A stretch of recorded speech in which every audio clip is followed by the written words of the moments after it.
So Brad and I are now talking about what's going on with the NFL, but more importantly, what's going on with racism in the country.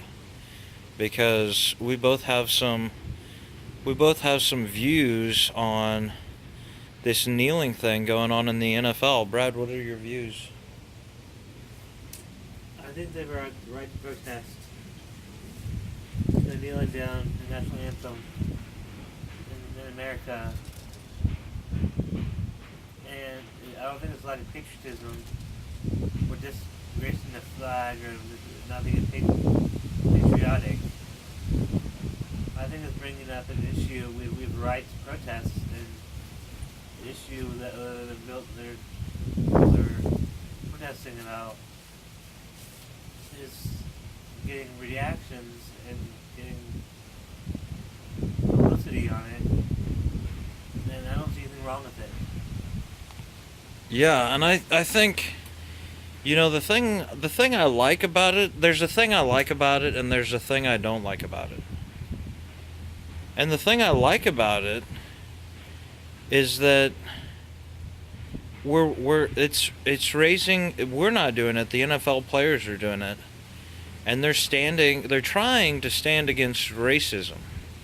And Donald Trump was on Twitter today and he said, "Oh, it's a disgrace. The NFL's not going to do anything about this." But Brad has a different opinion. Brad, what were you saying about protesting? America is built on the right to protest. Yeah. We're not dictatorship. Yeah. I think the day that everyone stops protesting is when it gets more dangerous and we do protest. Yeah, and that's a valid point because I think Black Lives Matter. Brad, do you think Black Lives Matter? Yes. And I think that's a valid sentiment because I've been on the streets and I've seen people not be treated like real people. And Brad, have you seen that ever? I see racism. Yeah. And it's real. It's surprise, it's a real thing. It's not a boogeyman, it's not a witch hunt. It's a reality that people that are different than Brad and I have to live with, and we feel bad for them because black lives do matter. And Colin Kaepernick is saying, well, he's got to do something, and I relate to that. But I just don't like seeing protesters step on the toes of other people that might likewise care, because there are people that are genuinely proud of this country that lost family members in a war, and they have a lot of friends, and a lot of people respect that because this country is what it is from all the lives that were lost in all the wars. Yes, but now they're kneeling before and standing up and changing up the technique of it when they kneel. And they're kneeling as a team and then standing up in the national anthem as a way of not being Not being disrespectful. to the flag and patriots and all the people who died and soldiers. Yeah, and there's a real element of patriotism to respecting the flag, and I kind of get that, but the kneeling before and then standing up for the flag, I want to see that.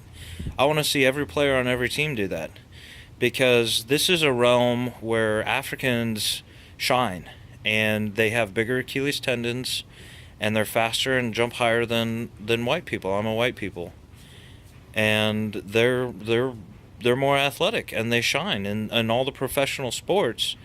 And so if they start here, where they have the strongest voice, where they are the outstanding people that are better athletes, I think that could be a beautiful thing.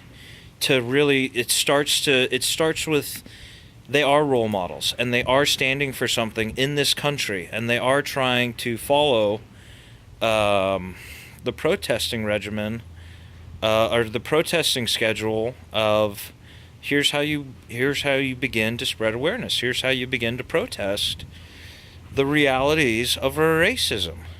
Have you ever seen racism, or what do you think about a good way to spread awareness for Black Lives Matter, Brad?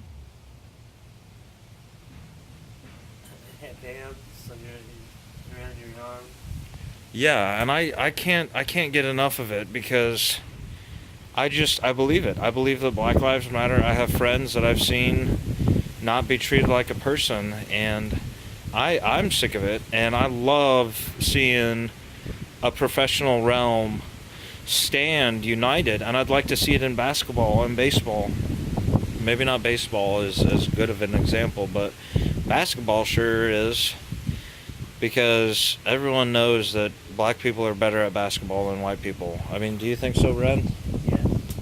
Yeah, and what I'm saying is that this is where they have the strongest presence as upstanding, whatever you want to say, where they have the strongest presence in the atmosphere and the realm that they're in.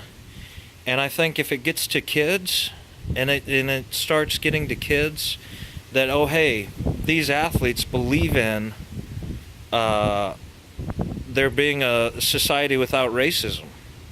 And the little kids will see racism in the world because there is racism in the world. And they'll think, oh yeah, but I want to be a football player, and my favorite football player, he says that there is racism and we should do something to spread awareness or stop it. And that's what, I mean, I love it. I'm a big advocate of Black Lives Matter, and I'm also a football fan, and I like seeing the two things go together. Anything else, Brad? No. All right, thanks for your time.